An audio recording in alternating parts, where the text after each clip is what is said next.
International Day of the World Indigenous People 2026 উপলক্ষে আজকের যে অনুষ্ঠান, এই অনুষ্ঠানের মঞ্চে উপবিষ্ট রয়েছেন পশ্চিমবঙ্গ সরকারের মাননীয় মন্ত্রী মহোদয় শ্রী ক্ষুদিরাম টুডু মহাশয়, honourable minister incharge tribal development, minority affairs and madrasa education, government of West Bengal. মঞ্চে উপস্থিত আছেন আমাদের বাঁকুড়া বিশ্ববিদ্যালয়ের মাননীয় ডিন অধ্যাপক জয়ন্ত কুমার সাহা, সঙ্গে আছেন আমাদের অধ্যাপক সুবীর কুমার রায়, তিনি আমাদের director SEDG cell, socio economically disadvantages group cell. সঙ্গে আছেন আমাদের ইতিহাস বিভাগের প্রধান অধ্যাপক শঙ্কর কুমার দাস এবং সাঁওতালি বিভাগের আমাদের মাননীয় শিক্ষক বৃন্দ, এবং আমাদের সঙ্গে যারা উপস্থিত আছেন আমাদের বাঁকুড়া বিশ্ববিদ্যালয়ের বিভিন্ন বিভাগের শিক্ষক শিক্ষিকা, আমাদের বিশ্ববিদ্যালয়ের আধিকারিক, শিক্ষাকর্মী এবং প্রিয় ছাত্রছাত্রী ও গবেষক বৃন্দ। আজকের যে অনুষ্ঠান, এই অনুষ্ঠানের সম্পর্কে বলতে গেলে প্রথমে বলা দরকার, এটা কিন্তু একটা ব্যতিক্রম ধর্মী আলোচনা। আপনারা যদি লক্ষ্য করে দেখেন যে প্রাতিষ্ঠানিকভাবে পশ্চিমবঙ্গের তো অনেকগুলো বিশ্ববিদ্যালয় আছে, তাহলে কেন তারা প্রতিটি বিশ্ববিদ্যালয় এই দিনটিকে পালন করছে না? তার প্রধান কারণ হচ্ছে এই দিনটির যে বিশেষত্ব, এইটিকে তুলে ধরার ক্ষেত্রেও অনেকের মধ্যে কিন্তু এখনো মনের মধ্যে একটা দ্বন্দ্ব কাজ করে। এই দ্বান্দ্বিক অবস্থান কেন হলো এবং কিভাবে হলো, কেনই বা আন্তর্জাতিক স্বীকৃতি এলো ইন্ডিজেনাস পিপল বা আদি অধিবাসীদের সম্পর্কে আলোচনার প্রয়োজনীয়তা কেন এলো, সে প্রসঙ্গে একটু দৃষ্টিপাত করা যায়। আমাদের সভ্যতার যে চালিকা শক্তি, তার প্রধান অন্যতম বৈশিষ্ট্য হচ্ছে কনফ্লিক্ট বা দ্বন্দ্ব। আপনারা যারা মহাভারত, শ্রীমদ্ ভাগবত গীতা চর্চা করেন বা পড়েন, সেখানে দেখবেন গীতার প্রথম শ্লোকটি মধ্যে দ্বন্দ্বের আভাস লুকিয়ে আছে। সেখানে ধৃতরাষ্ট্র বলছেন সঞ্জয়কে যে, সঞ্জয়, তুমি আমাকে বলো মহাভারতের যে যুদ্ধক্ষেত্র, কুরুক্ষেত্র নামক যে ধর্মক্ষেত্র, সেখানে আমার পুত্র এবং পাণ্ডুর পুত্ররা এই মুহূর্তে কি করছে, তুমি আমাকে একটু বিস্তারিত বলো। অর্থাৎ একই পরিবারে জন্ম হওয়ার পরেও দেখা যাচ্ছে আলাদা আলাদা দুই ভাইয়ের মধ্যে সংঘাত, একই পরিবারের মধ্যে সংঘাত। এই সংঘাত শুধুমাত্র পরিবারের মধ্যে সীমাবদ্ধ নয়, পরিবার থেকে যখন রাজ্যের জন্ম হলো, রাজ্য থেকে যখন সাম্রাজ্য হলো, সাম্রাজ্য থেকে যখন আধুনিক রাষ্ট্রের জন্ম হলো, তখন দেখা যাচ্ছে এই সংঘাত আরো অনেক বেশি বিস্তার লাভ করেছে। এবং সেই সংঘাতগুলো বিভিন্ন জনগোষ্ঠীর মধ্যে আন্তঃসংঘাত, ইন্ট্রা কনফ্লিক্ট এবং ইন্টার কনফ্লিক্ট সমগ্র পৃথিবীর একটা সভ্যতার বিকাশের সূচক হিসেবে আত্মপ্রকাশ করলো। কিন্তু তবুও দেখা যায় ভারতীয় সভ্যতা সংস্কৃতি বা এশীয় সভ্যতা সংস্কৃতির মধ্যে বা আফ্রিকার সভ্যতা সংস্কৃতির মধ্যে বা পূর্ব ইউরোপের সভ্যতা সংস্কৃতির মধ্যে আমরা যদি গভীরভাবে লক্ষ্য করি, তাহলে দেখা যাবে যারা আদি অধিবাসী বা ইন্ডিজেনাস পিপল, তাদের মধ্যে কিন্তু রাষ্ট্র বা রাজ্যের বা সাম্রাজ্যের একটা সমতা বিধান, সামঞ্জস্য বিধানের অস্তিত্ব কিন্তু ছিল। আমরা যদি ভারতীয় সভ্যতার দিকে দৃষ্টি দেই, তাহলে দেখা যাবে পৃথিবীর সবচেয়ে বড় আদি অধিবাসী বা ইন্ডিজেনাস কমিউনিটি যাকে আমরা বলি, সেটা হচ্ছে ভিল কমিউনিটি। তাদের সংখ্যা পাকিস্তান এবং ভারত মিলিয়ে একটা বিশাল সংখ্যক। আপনারা যারা রাজপুত রানা প্রতাপের ইতিহাস চর্চা করি এবং জাতীয়তাবাদী নেতা হিসেবে যখন আমরা তাকে দেখি, আমরা কিন্তু অনেক সময় ভুলে যাই তার যে রয়্যাল ইনসিগনিয়া, সেখানে কিন্তু একদিকে আছে রাজপুত, অন্যদিকে আছে ভিল সর্দার। অর্থাৎ আমাদের ভারতীয় ইতিহাসে কিন্তু উভয়ের মধ্যে সমতা বিধানের লক্ষ্য করা যায়। আবার এটাও সত্যি, রাষ্ট্র তার নিজের প্রয়োজনে তথাকথিত ইন্ডিজেনাস পিপলদের বিভিন্নভাবে এক্সপ্লয়েট করেছে এবং তাদের শোষণ করেছে। আমি বারবার বলি যে একলব্য কেন বা গুরু দ্রোণাচার্য কেন প্রকৃত গুরু হতে পারলেন না? একলব্যের প্রতি তার যে বিচার আপনারা ভেবে দেখবেন সেটা কতটুকু সঠিক ছিল। তো একলব্যরা আমরা শুধু তাদের নামে বিদ্যালয় প্রতিষ্ঠা করেছি কিছুটা রিটার্ন দেওয়ার জন্য, কিন্তু এটা ভারতীয় বাইরে যখন আমরা চলে যাচ্ছি তখন দেখা যাচ্ছে পশ্চিম ইউরোপে মাত্র কয়েকটি রাষ্ট্র, হাতে গোনা কয়েকটি দেশ, যেগুলো বেশিরভাগই হচ্ছে রাজতন্ত্র পরিচালিত দেশ, তারা সমগ্র পৃথিবীকে উপনিবেশে পরিণত করেছে। Entire world transformed into European colonies. এই কলোনি বিস্তারের সঙ্গে আরেকটা বিকাশ ঘটলো যে তোমরা এবং আমরা এবং তোমরা সমস্ত কিছু ইউরোপিয়ান দৃষ্টিভঙ্গিতে আলোচনার সূত্রপাত হলো। এবং আমরা যারা গভীরভাবে একটু চিন্তার দিকে যদি লক্ষ্য করি বা ভাবি, তখন দেখা যায় যে পশ্চিম ইউরোপের গুটিকয় রাজ্যে, গুটিকয় দেশে যখন এভলিউশন অফ হিউম্যান সোসাইটির আলোচনা হচ্ছে, survival of the fittest, struggle of the survivor, biological theory of evolution of human society হচ্ছে, একই সঙ্গে সামাজিক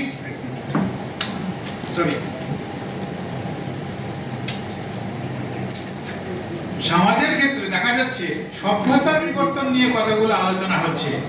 এবং আপনারা লক্ষ্য করে দেখবেন যে পশ্চিম ইউরোপের তথাকথিত অ্যানথ্রোপোলজিক্যাল রিসার্চ কয়েকটি ব্র্যান্ড কিন্তু আমাদের উপহার দিয়েছে। কি ব্র্যান্ড? না, এরা হচ্ছে রেশিয়ালি অমুক কমিউনিটি, এরা হচ্ছে রেশিয়ালি নিগ্রিটো, এরা কি রেশিয়ালি দ্রাবিডিয়ান, এরা কি রেশিয়ালি প্রোটোস্টরেট, এরা কি রেশিয়ালি দে আর কল্ড মঙ্গোলয়েডস। এবং দেখা যাচ্ছে ভারতীয় সভ্যতা যাদেরকে আমরা তথাকথিত নিগ্রিটো হিসেবে আইডেন্টিফাই করছি, তাদেরকে এই যে সেন্সাস অপারেশন হচ্ছে আজকে আবার 2026 সালে, এটা যখন প্রথম সূত্রপাত হয় 1871-72 সালে, তখন বলেই দেওয়া হলো অ্যাবরিজিনাল।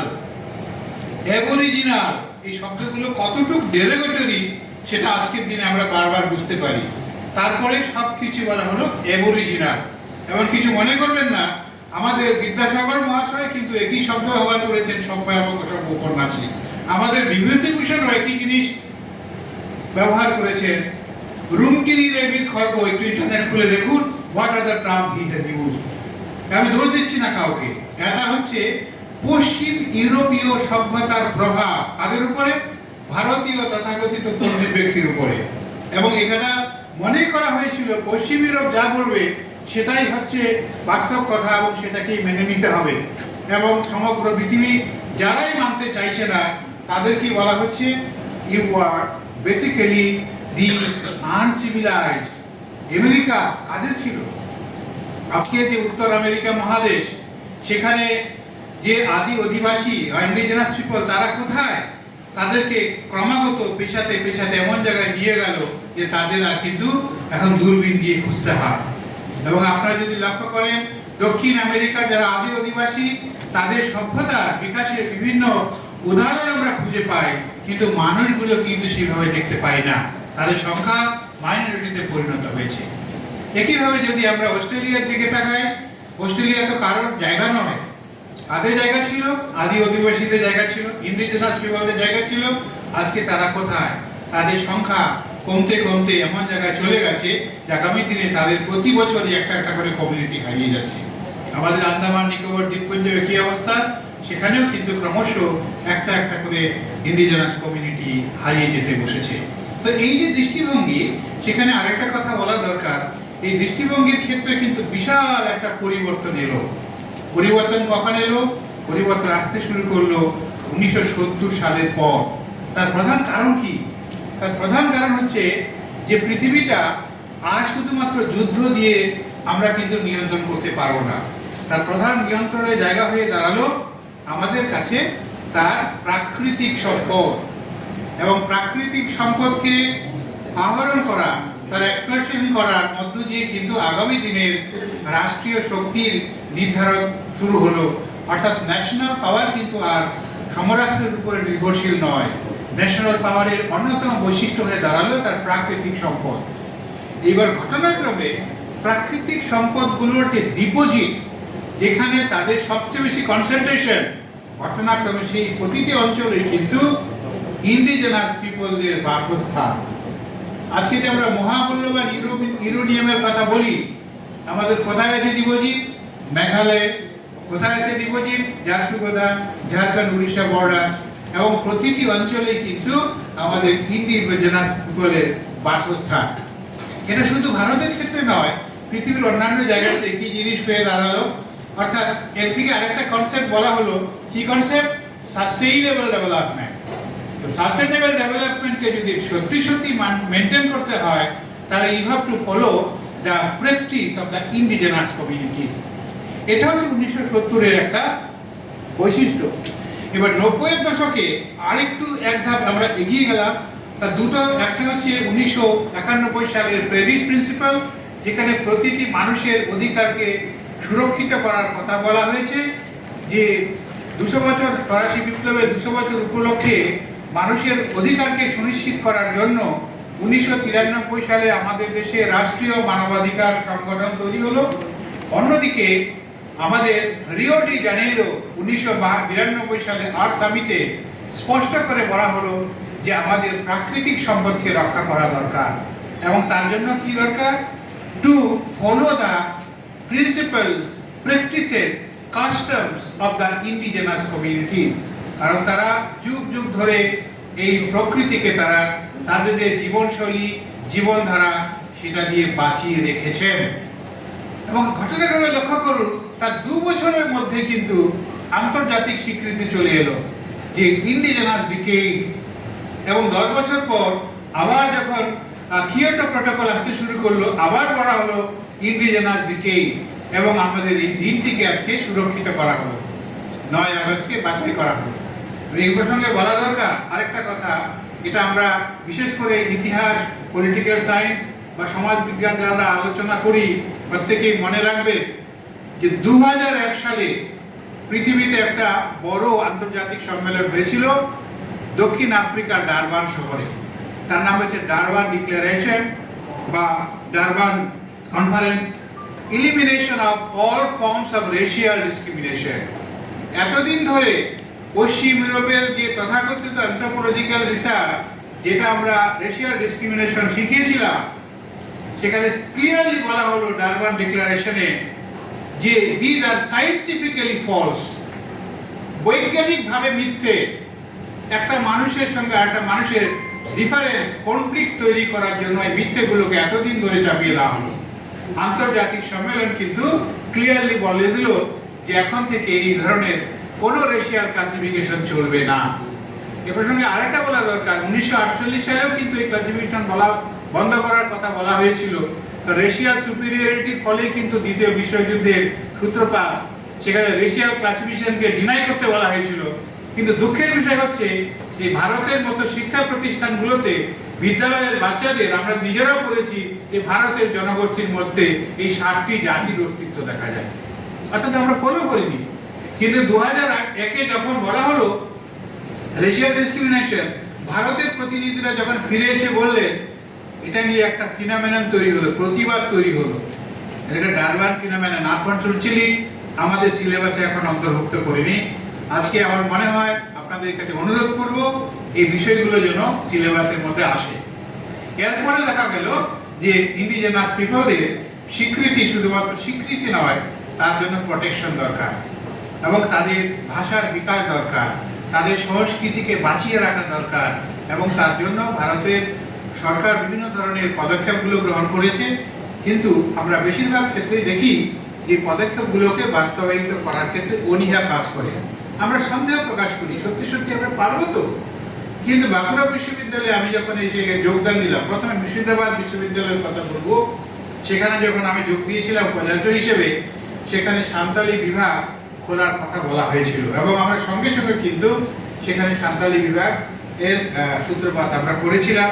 শিক্ষকের অভাব ছিল, আমাদের মাননীয় মন্ত্রী মহাশয় বলেছেন শিক্ষক পাওয়া যেত না, অন্য বিভাগের একজন শিক্ষিকাকে জোর করে চাপিয়ে দিয়ে বিভাগ চালানো শুরু হলো। আজকে কিন্তু চলছে। এখানে এসে দেখলাম যে এখানে শুধুমাত্র যে আমরা মুখের কথা বলি তা নয়, বরং বাঁকুড়া বিশ্ববিদ্যালয়ে সাঁওতালি বিভাগ, যেটা ইন্ডিজেনাস কমিউনিটির মধ্যে অন্যতম একটা কমিউনিটি ভারতীয় উপমহাদেশে, শুধু ভারত নয়, বাংলাদেশেও তাদের প্রচুর বসতি রয়েছে, শ্রীলঙ্কাতেও রয়েছে এবং নেপালেও রয়েছে। সেই ভাষার বিকাশ এখানে হচ্ছে এবং সেই ভাষায় পঠন পাঠন সম্ভব হচ্ছে এবং আমাদের সমস্যাগুলোর কথা আমরা ইতিপূর্বে শুনেছি এবং মাননীয় পশ্চিমবঙ্গ সরকারের বিভিন্ন বিভাগ থেকে আমরা আর্থিক সহায়তা এবং বিভিন্ন ধরনের নৈতিক সহায়তা আমরা পাবো এবং আগামী দিনে আমাদের এই বিভাগগুলো আরো ভালো কাজ করবে আশা করছি এবং আন্তর্জাতিক যে international world indigenous peoples day 2026 যে সূচনা এখানে আলোচনা হলো, পরবর্তীকালে এই বিষয়গুলো নিয়ে আমরা একটা গ্রন্থ আকারে প্রকাশ করার ইচ্ছা আছে। সকলকে আবারও শুভেচ্ছা জানিয়ে আমার বক্তব্য এখানে শেষ করছি।